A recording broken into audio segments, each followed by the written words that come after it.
Okay, so just as a review, the top 3 of the 5 golden rules of chess.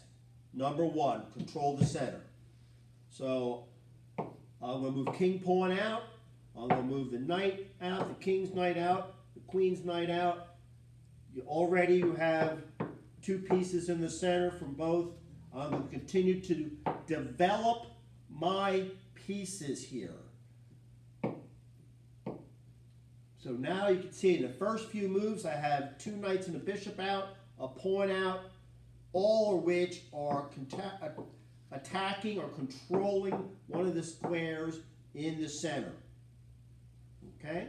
Control the center, develop your pieces as soon as possible. I'm going to continue with the bishop, the white army, and I'm going to ignore that threat. I'm going to bring my bishop out here. All right. Now, those are the top 3. The top 3 rule is the castle. So I'm going to castle. We're just going to mirror it right now, but we're going to change it up. So now we've gone over the top 3 rules. 1, control the center. As you can see now, you got both knights, both bishops out on both players. You have some pawns in or near the center. Okay, so we have castle. We protected the king, and now the rook is closer to the center. The 4th rule is always, and this makes a lot of sense, but sometimes we get into this is 2 armies, and we're in battle, we get excited, and now I forget I got to watch what the other guy's doing because I have this plan in my head because, man, I'm going to get you, buddy. So you need to watch the moves. So the white might say, I'm going to take this knight now. Now when the white army here takes the knight, this bishop is attacking the queen. Maybe you think, oh, I'll take the knight. Well, maybe that'll work, maybe it won't. I don't know. So I really need to think, he took my knight. I can't have that.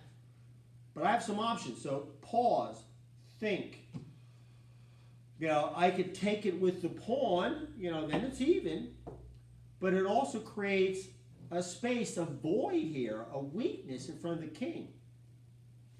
Maybe it'll be better to take it with the queen, protect the bodyguards, and now the queen is closer to the center. This might be a better move.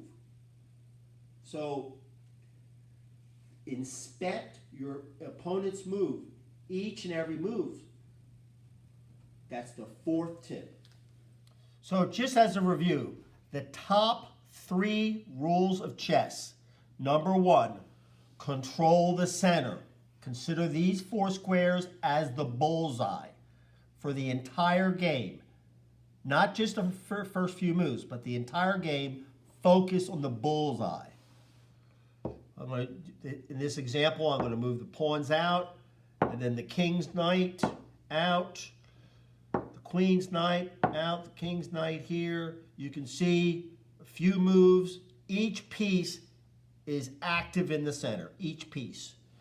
I'm going to continue with develop all your pieces as soon as possible. So I'm going to bring the bishop out next, and I'm going to allow then for the second bishop to come out next in this illustration. The 3rd move, castle as quickly as possible. That protects the king and brings the rook closer to the center.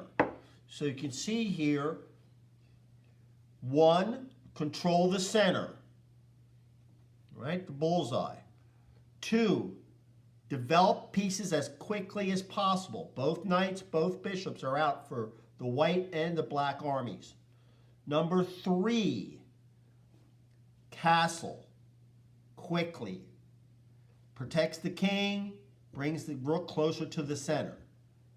Now, number 4, which really makes a lot of sense, especially when you're doing this, is to always watch your opponent's move. Because just like in life, you always have choices. So in this illustration, White's bishop is going to take the black knight here. Now, I know I've played a lot of chess over the years, and I might get excited. I might think I want to take this knight, but I need to pause and look at his move and say, what are my options? Well, I can't have him taking my knight, so I can take it with the pawn. But that creates a void, an empty square, a weakness here in front of the king. Maybe that's not my best move. Maybe it's better to take it with the queen, preserving the bodyguards, the pawns in front of the king, and bringing the queen out closer to the center.